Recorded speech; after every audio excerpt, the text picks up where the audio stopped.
నువ్వు అనుకుంటావు నీ పక్కన నిన్ను దేవుని కొరకు సిద్ధపరిచేవాడిని, నడిపించేవాడిని నువ్వు బోర్ ఫీల్ అవుతావు.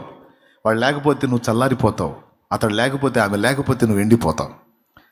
అందుకే తొందరపడి పరిశుద్ధుల సహవాసాన్ని నిర్లక్ష్యం చెయ్యకూడదు.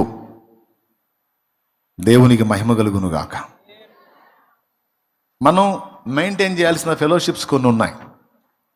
వాటిల్లో మొట్టమొదటిది దేవుడు. దేవునితో మనతో దేవుడు ఫెలోషిప్ అనేది నడపాలి.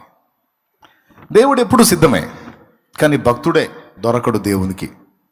ఎందుకంటే విశ్వాన్నే నడుపుతున్న దేవుడు ఫ్రీగానే ఉన్నాడు, కానీ విశ్వంలో భూమి ఏదో ఒక చిన్న అణువు అంత అయితే, అణువులో ఈ మనిషి ఇంకా పరమాణు అంత అయితే ఈ మనిషికి ఎంత విజయో. విశ్వాన్ని నడుపుతున్న దేవుడు ఫ్రీయే, కానీ మనిషి మాత్రం ఫుల్ బిజీ. దేవునితో నడవడానికి, దేవునితో సహవాసం చేయడానికి టైం దొరకనంత బిజీ. ఇప్పుడైతే ఇంకా బిజీ. నేను చెప్తున్నాను, దేవునితో సహవాసాన్ని కోల్పోయినటువంటి వాళ్ళు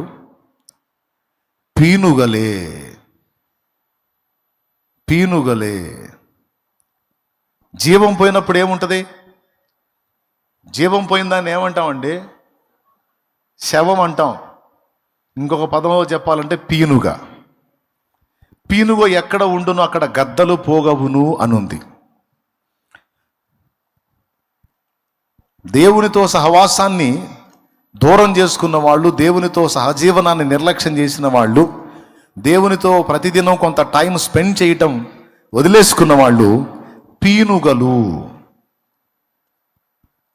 ఎందుకంటే వాళ్ళలో దైవిక జీవం ఉండదు.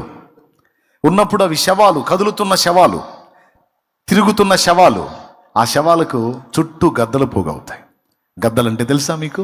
అపవిత్ర ఆత్మలకు గుర్తు.